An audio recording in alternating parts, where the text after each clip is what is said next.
Po më thonë disa mos dëgjo hoxhën apo hoxhat, por Allahun dhe Kur'anin, sepse hoxhat në zanafillat e saj janë vetëm sa për të falë namaz. Kjo është një formë, le të themi, ftese për t'i larguar njerëzit nga feja e Zotit. Sepse Kur'ani ka shumë gjëra që duhen sqaruar. Për këtë arsye dhe ne thamë më herët, Zoti thotë në Kur'an falni namazin, si ta falin.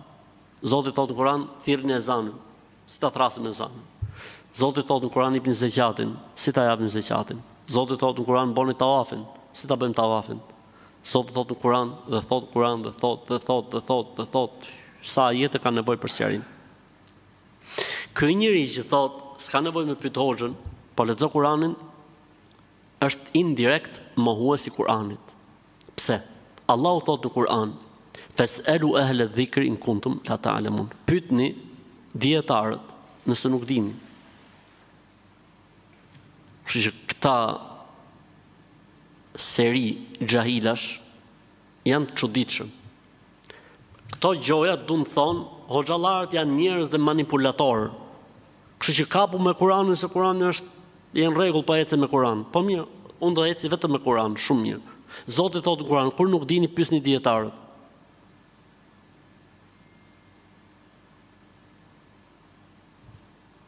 Urdhno, thotë Zoti, gratë që ju vdesin burrat, qëndrojnë, le të themi, në izolim, jo zi, siç i themi ne, thot 1 vit. Faqja tjetër thot 4 muaj e 10 ditë. 2 faqe Kurani përballë njëna tjetrës. Ky që do me ecë me Kur'an, ka ajet do zbatoj këtë apo këtë?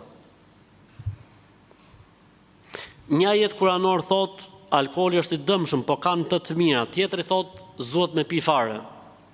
Ky që do me ecë me Kur'an, kë merr për 2 ajeteve?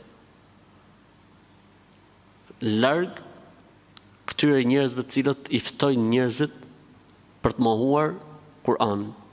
Pra fjala nuk pyeten hoxhallarët, por merret feja vetëm nga Kur'ani, është si ai i pari që unë përmenda. Është mohim i Kur'anit, mohim i fesë. Allahu na ruaj.